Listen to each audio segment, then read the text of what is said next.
Tu me disais avec gaieté, depuis mon enfance, que le visage de l'Europe avait bien changé depuis ton enfance.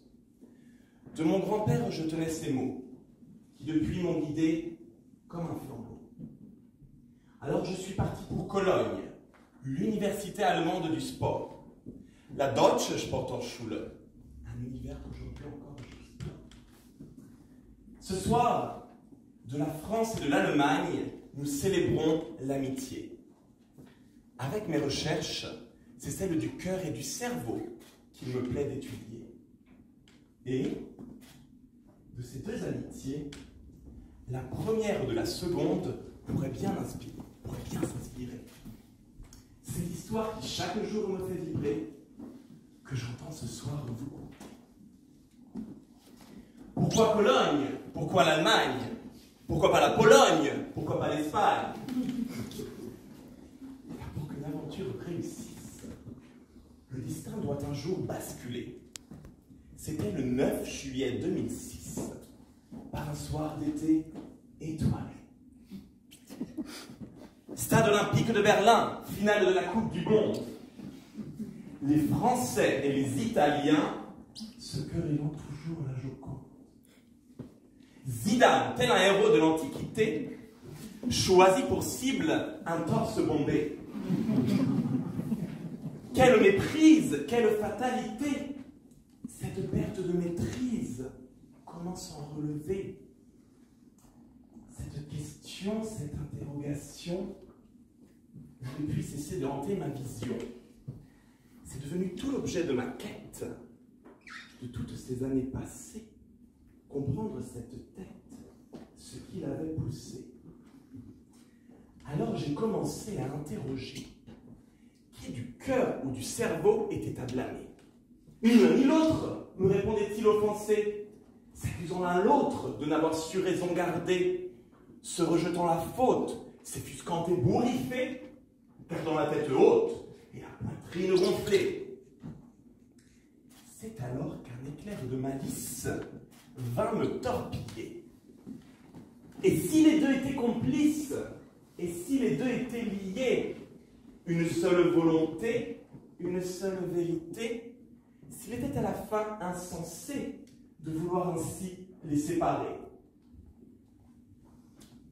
Le cœur parle au cerveau, le cerveau parle au cœur, entre les deux, pas de vainqueur. Mais alors, comment les dompter? Mais alors, comment les apprivoiser? Il convenait d'abord de trouver entre le messager, ce lien qui nous alpague, ce feu sacré, s'appelle le nerf vague, pour vagabonder. Il peut acérer comme une dague à notre pensée les plus beaux élans donnés. Mais lorsque le nerf vague dit vague, comment alors le contrôler? Cette question, 1000 fois, je me la suis posée. Et c'est ce soir que la réponse va vous être dévoilée. Il a fallu tant de cœurs éprouvés, tant de têtes enragées, pour finalement s'en retrouver à la plus simple des vérités. En effet, quoi de mieux pour ainsi la tête froide garder que devant vos yeux, dans l'eau glacée, la plonger. Afin d'y arriver, je vais vous demander jusqu'à 10 de compter pour m'accompagner. Puis-je compter sur vous pour compter pour moi? Alors allons-y tout doux et bien entendu avec joie.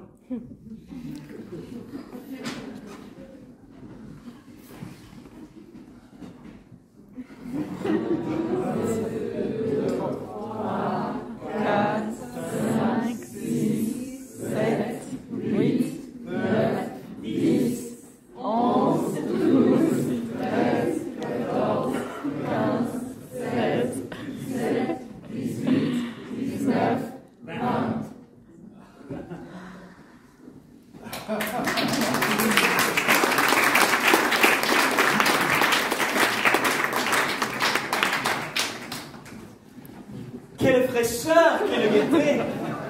Toute querelle désormais éloignée. Quelle fraîcheur, quelle sérénité! Un jour nouveau peut à présent commencer. Ce soir, de la France et de l'Allemagne, nous célébrons l'amitié. Une longue histoire chargée de velléité.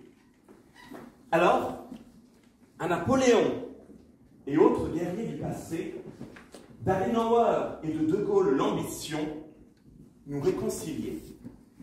Et si de cette trajectoire vous vous écartez, j'ai à présent l'espoir qu'à l'esprit vous garderez, que si d'aventure vous sentez l'ivre monter, à la fontaine d'eau pure de Cologne, vous penserez, et sur un coup de tête obtus et désespéré, jamais plus vous ne partirez.